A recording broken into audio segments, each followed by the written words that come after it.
The most important Jimmy Garoppolo split. I've been on here talking about, his pass attempts, which are interesting. In his last 8 games, everyone points to New Orleans as his coup de grace, his great, and it was great. I mean, he put the team on his back, threw for a bunch of yards and stuff. Since that game, 2-6 when he throws at least 30 times, 2-6, including the Super Bowl.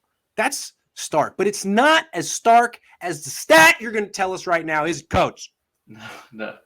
So when Jimmy G doesn't throw an interception, the 49ers are 5-0. Say that again. When Jimmy G does not throw an interception, the 49ers are 5-0. Okay, but what about when he does throw an interception? When he throws an interception, they are 1-5. Damn. Well, that's pretty cut and dry, coach. Now, if he throws two interceptions, they're 0-2. Yeah. And if he throws 2 interceptions and takes a safety, they're 0-1. So that's rough. That's rough. Okay, that's pretty stark. So basically what you're telling me is this season, the name of the game for the 49ers is minimize Jimmy Garoppolo, make sure he doesn't throw an interception or 30 passes. Because if he throws 30 passes, he's going to throw a pick. So the thing is, it's not just Jimmy. This applies to really any quarterback. Because I wanted to see like how teams that turn the ball over. So like 2 of the teams that turned the ball over at a high rate right this year were Kansas City and Tennessee, which are both winning teams and are going to be in the playoffs, right? So and then I looked, okay, well that doesn't seem to make sense. But then when you look at it, when you look at their losses, their losses when they actually lost is they lost when they had more turnovers than they got back from the other team. When they're Kansas City and Tennessee both had losses where they had 4 and 5 turnovers in a game. Yeah. So it's not just Jimmy G. It's really any quarterback. And winning football is when you don't turn the ball over in the game. Jimmy turns the ball over at a high rate. He's never had a year where that's been lower than 2.7% interception rate. So he throws picks. He throws them a lot. And it's hard to win football games when you're turning the ball over. It just what did Harbaugh do when he got here? The first he got to Alex Smith, and he's like, listen, you don't have to make every play, but just don't turn the ball over. Don't lose the game. Yeah. But at the same time, though, like once you get to the point where you're asking your quarterback to not lose the game, you're also developing someone behind him, which is what Harbaugh was doing. It's like, look, I like you, and you can start, but I am going to aim higher than you eventually. Mm-hmm. I am hiding you, and I'm going to pump you up and say nice things about you, but I am hiding you. And that's what they're doing with Jimmy Garoppolo here. Dude, just don't. And that's why Kyle Shanahan lost his freaking mind against Minnesota when Jimmy Garoppolo threw a pick on the first series. Like, dude, the whole game plan is you don't throw a pick because we will win if you don't throw a pick. And you get on the first drive, dude, what do I have to say? Let's look at numbers.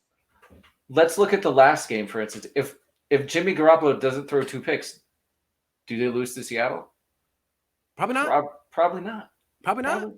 Yeah, probably safety not. Was nice too. I like the safety. And the thing about it, and the reason why I harp on this more than anything else is the quarterback. It's the most important position in the game, and you can control. That's the easiest part to control is because Jimmy's picks are on him. Like Quandre Diggs didn't like make some crazy play where he came from like the left pylon all the way and sprinted 40 yards and just ran. It wasn't Jair Alexander interception from week 3. It wasn't that. But even then, that was a floater, and I think a lot of to me that was a bad decision too. Yeah. Most interceptions are bad decisions more so than a great play by somebody. I mean, you can look at individually, like the Russell Wilson interception wasn't his fault.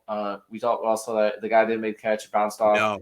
No, that's not his fault. But we as 49er fans, we're familiar with all Jimmy's interceptions this year. Yeah. I don't really recall one off the top of my head that wasn't his fault. They're dumb decisions on his part. And if as a quarterback, the ball is always in your hand and you can remove some of those, then you're gonna make the largest impact on the game. And that's my problem with Jimmy. And that's why I put him as the number one reason the 49ers are losing some of these games, because he can control that. Right. I mean, if you have a split like you're 2-6 in your last 8 starts when you throw 30 times or more, you're 1-5 when you throw an interception, like you're the problem. You're the problem. And every game is about minimizing your impact. So when people say like Jimmy gives the Niners their best chance to win, no, he doesn't. Jimmy is the problem.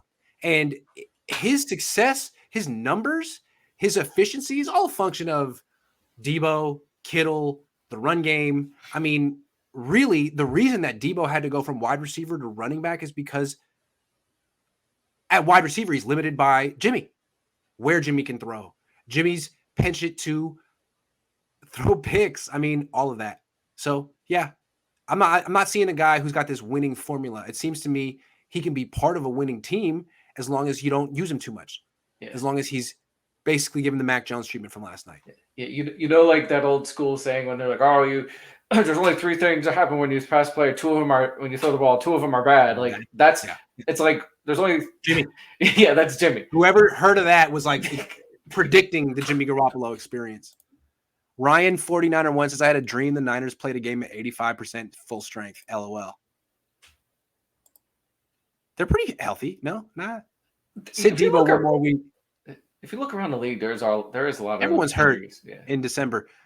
Sit Debo one more week, get him 100% for the last 4 games for sure. I'm with you. Also keep singing, especially those E40 hooks. Yeah, they can't stop me. Can't slow me down. Big Bad Wolf can't blow me down.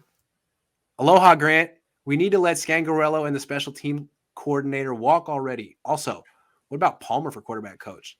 Hell, Dallin's mechanics. How do we know the Niners aren't going to need a new head coach? Yeah. We may have to aim a little bit bigger. Let's see how the season ends. They're 6-6. We're not making any changes yet. The other thing I did want to add. Niner Rich, congrats. Hey. With turnovers, the way you can combat them if your quarterback or you does turn the ball over a lot is you have to create them on defense. But what's harder to do? It's a lot harder to get turnovers on defense than it is to give them up on offense. Like on offense, you're making mistakes, and it's much easier to limit them than to tell your defense to go get the ball. It's much harder to play defense. It's much harder to get turnovers on defense because the first thing you have to do if you talk about interception is basically more or less the first thing that has to happen is the quarterback has to make a mistake, whether it's throwing a bad ball or making a wrong decision. Like there's very few interceptions where the defender just makes an incredible play. Right. That's true. So yeah. Mo Dollar says, "Is there anyone who challenges Kyle? He refuses to bring in veteran assistants who may know more than him. It's just Kyle and his minions who he can control, and it's the same issues every year." I agree. I don't think there's anyone who can challenge Kyle. And I think that's why when I gently challenge him in press conferences, he looks at me like no one ever does it. His dad, his coaches, every coach he has is like, Kyle's the greatest play caller of all time. I've heard Robert Saleh say that. Like, dude, you have to say that to work for Kyle? You kidding? Are you kidding? He's better than Sean Payton? What word? He's better than Andy Reid, better than Bill Walsh. You can say that. You can wear a 49ers logo and say that stuff. Are you serious? Well, you have to work with Kyle. Greatest play call. You know, the 49ers have all of Bill Walsh's installations on videotape in their facility. They have a vault. And his dad had to watch. It used to be if you were a Niners coordinator, you had to watch the whole thing. His dad had to watch the whole thing. I think he resented it. I asked Kyle the other day, have you watched it? And he said, no. Football's changed a lot since then. He laughed. No, football's changed. No, I don't watch that. You kidding me, dude? That's Kyle. Why would I? Bill Walsh? I'm sure him and his dad think, oh, Bill gets all his credit. What about us? You would think as just a coach of the game, regardless of whether you're a coach of the 49ers or anything. I think a lot of coaches would just be interested in looking at that. I would.